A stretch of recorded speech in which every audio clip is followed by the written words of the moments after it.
Be decisive. When it's over, it's over. Be a little bit cutthroat at times, because chances are the vast majority of people listening are not, like, honestly ruthless enough throughout the dating process. Protect you and your energy throughout the process. Be clear, be honest, be decisive, and it's over. Okay, ladies, this is going to be an interesting podcast today because we are dedicating an entire podcast on a single text message. But this text message is not just any text message. This is a very empowering text message to set you up for long-term success in your love life. Because chances are, if you're dating, you're going to meet some guys that are just wrong for you. They're not the right fit. You are not interested in seeing them again. And so we're going to give you a breakup text that you can use that will set you free from these men. And not to say that these are bad guys. Some of them might be really nice guys. They could just be a needy Ned, or they could be a, 5'2" guy that you're not interested in. Nothing against 5'2" guys, but maybe you're not interested in that. There's just going to be some guys that you're not interested in. And if there's anything I have learned being the CEO of Love Strategies over the past decade, it is that we have a lot of really nice women that are in this community who just really struggle to say no and end things. So that's what we're going to be doing today. What do you think, Gary? This will be a fun one. I got to tell you, I'm a little excited because this fits my nerdy need to like wordsmith things and like crafting this. And then it's not just the words, but there is so much philosophy that goes into everything that we put into this text. There's a why to every piece. And there's a method to the madness, as I like to say. And it solves a huge problem, which is the one you just said. People are too nice. And if you're really going to find your guy, you have to get good at the skill. And it is a skill of saying no, of saying what we say next. You got to move on, because no one likes ending things. We don't. We're not naturally good at it. So we're a little bit awkward.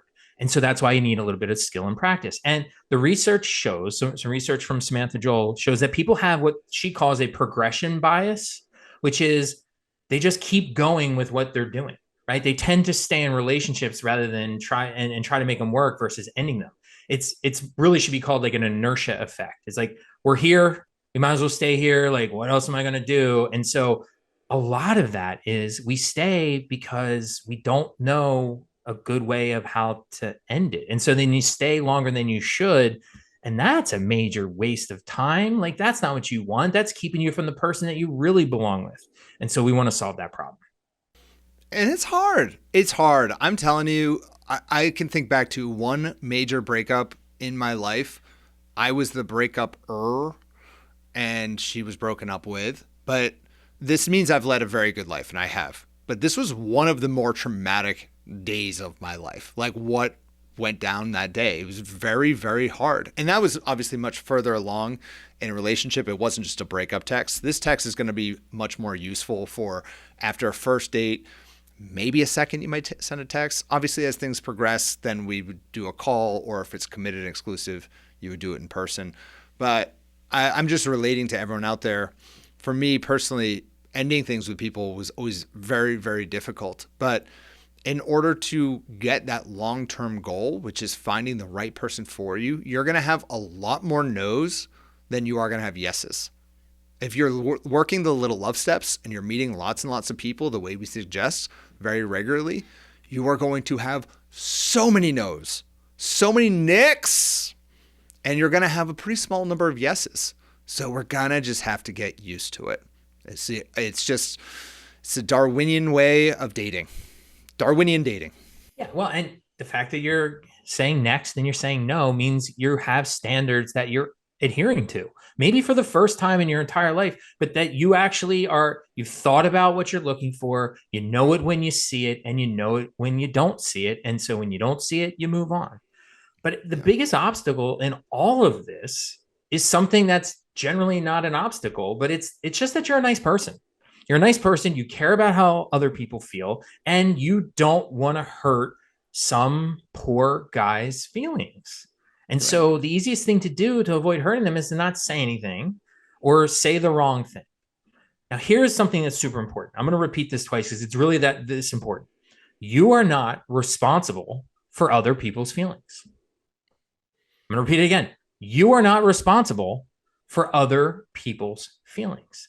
You're going to do the right thing.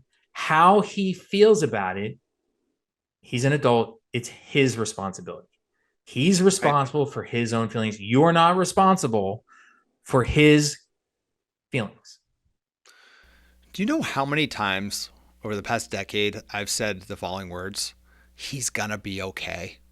Like, he's gonna be okay. He's a grown ass man. He's gonna be okay. And dating, in some ways, requires us to be actually quite selfish about our own needs and our own long term desires, right? Like, sometimes you're gonna have to just hurt people's feelings in order to get what it is that you want. And that's just the reality of dating. The worst thing that we can do is go around and be and obviously there's a spectrum here. This is not a binary thing. Some people are really good at being cold and ruthless.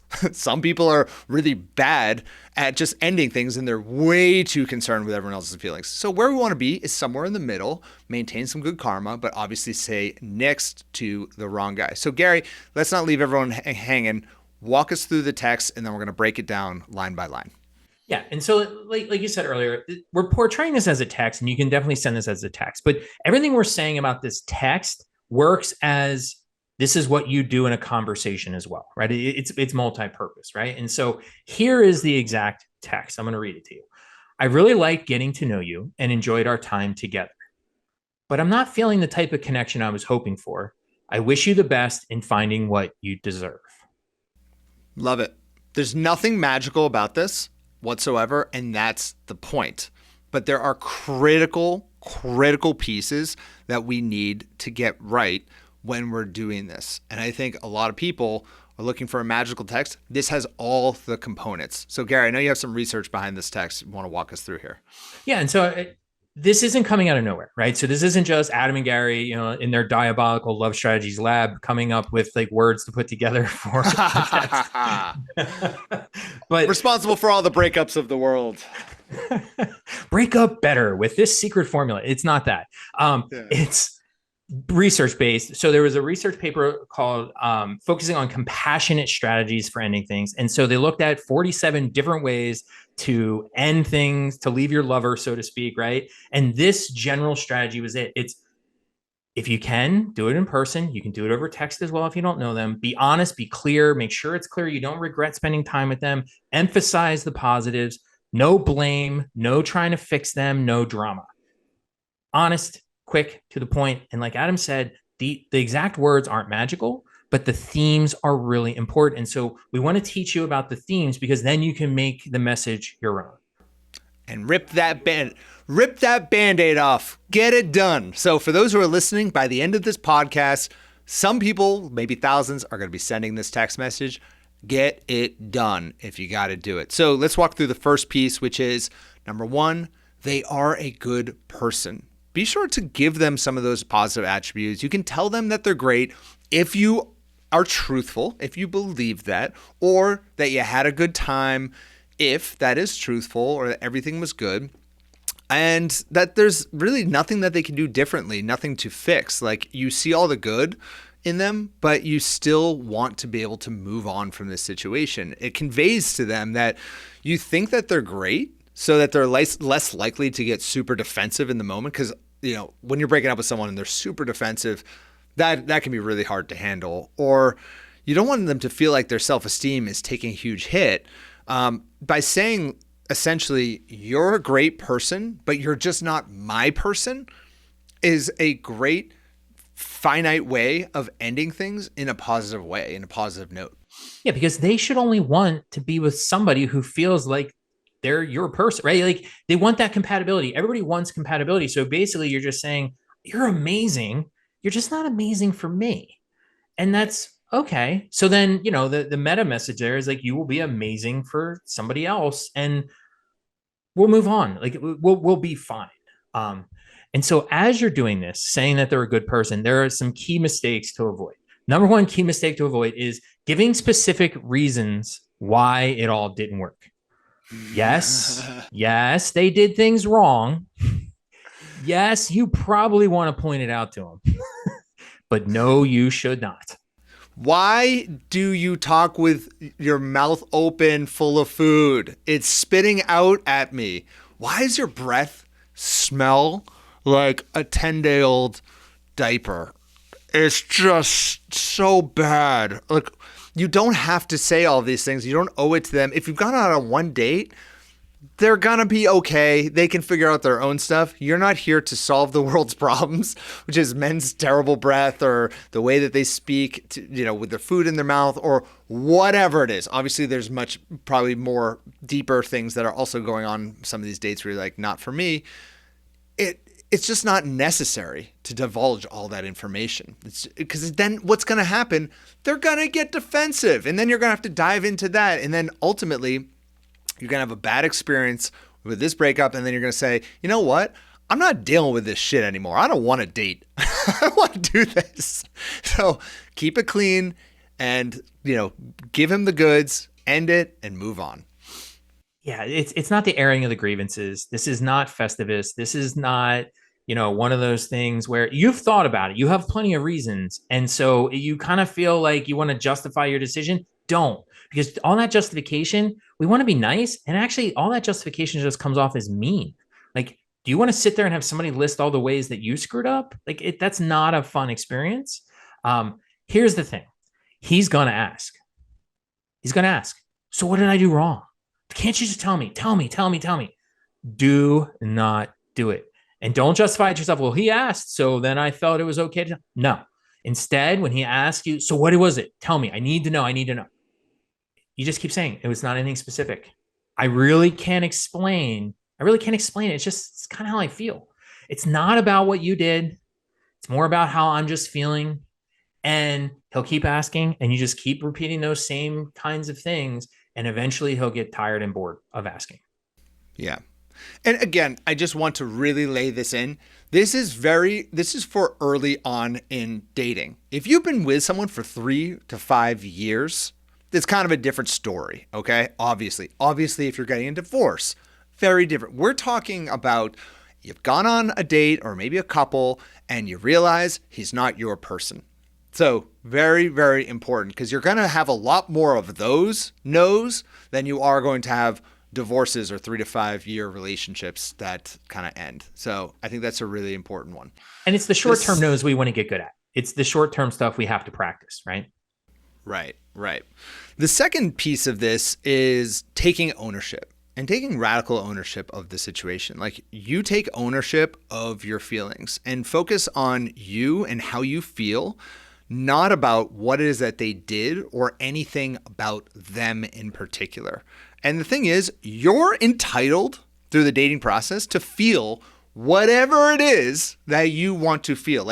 And he should respect that. If you're feeling something throughout the dating process, then that's okay. And he should only want to be with someone who really feels that special connection, right? When you say things like, as great as things were, I'm just not feeling what I hoped to. Or this is entirely about me. Like, you're a great person. Or it's not about you. I'm just not feeling the connection that I really want. When you put it in those terms, you're taking ownership of the situation as well, which is true. You're not feeling these things. And it's not something he can really argue with, right? It's just not there. And it really just kind of like alleviates a lot of that back and forth when you're ending it with someone. Yeah. And the back and forth is not useful. You've already decided that this is ending. So once you've made that decision, you didn't come to that decision lightly. So stick with your decision. Talking about it, defending himself, going through it, not useful. It only makes things worse. Here's the last piece. Probably the most important. It's the thing that really does the breaking up, which is clarity and closure, which is you need to make it clear and stick to it that this is over. Closure equals no false hope. And remember, closure is kindness. You want to allow him to move on. Give him the gift of goodbye. You're not hurting him. You're setting him free to go find his person. What's kinder than that? Closure is that is a bumper sticker in the making right there. I am doing a love strategies bumper sticker. Closure is kindness. But the thing is, it really is true because if you don't give them that absolute closure, if you don't let them go, you are holding them back. It's kind of a selfish way of doing it in some ways. And like and I've been there. I get it. Like you don't want to fully commit to this moment because it's like, well, there are some parts of him I kind of like, and like, he is kind of sweet, but I know he's not right for me. It's like once you make the decision, make the decision. It sets you free. It sets him free. You can fly free and do your own thing. And now this man can go devote all of his energy, not just some of it, but all of his energy to finding a new person, which will bring him closer to his goal, right? That's the key thing. What we don't want to say is, maybe sometime in the future, maybe we can reconnect. Or my favorite, Gary, this one, let's just be friends. Let's take a step back and let's just be friends and we can see if something kind of develops there.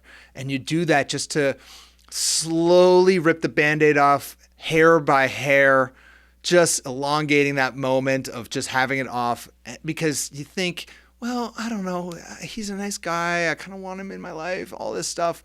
No. He's going to fill up your emotional cup a little bit. He's going to distract you. You're going to distract him. It's going to last for 6 months to a year of somewhat of a friendship. It's never turning into a thing. Move on. Really allow yourself to be completely separated and divorced from this guy so that you can really focus on the goal of long-lasting love. He's not your guy. Yeah. I mean, the whole friends thing is the ultimate trying to be nice, but you're actually being mean in the sense that it's a miscommunication. You say we can just be friends. You mean literally we can just be friends. He hears it as friends for now. Just give it some time. You're saying I have a chance. Oh yeah. I had a moment with one of our Lux clients the other day, and she had this exact situation where the guy convinced her to just stay friends. She's like, yeah, I am looking for some new friends in the area. He also likes to play pickleball, and we can just play, once a week. And I'm like, he is not trying to be your friend. He does not want to be your friend. He wants to find a sneaky little way to then win your heart over again. And you've already determined he doesn't meet your love vision. Like, we're very clear about this with our clients in particular. If a man doesn't meet your love vision, and we have a very specific criteria for that, then he is not a fit. We move on. He is not in our life. I know it's harsh, it's hardcore, but that is how we get the results that we do. We really, really hold those boundaries because we know if this guy stays in your life, he'll find a way in at some point. He's going to hit you at a moment when you're really lonely. Maybe you sleep together, maybe you start to catch feelings, and then boom, you wake up 10 years later with this guy who still isn't right for you. He's still not right for you, and you knew it from the start.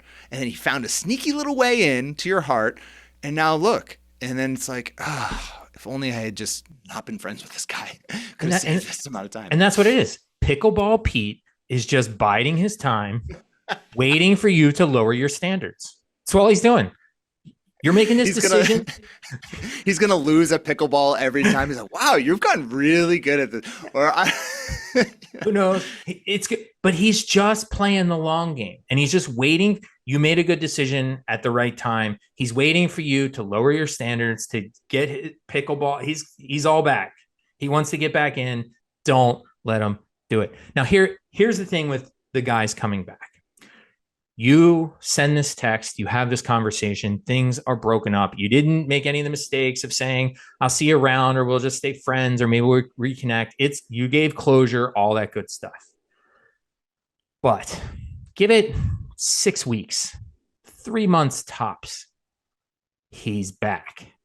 He's back. They come back because they know what they're missing out on.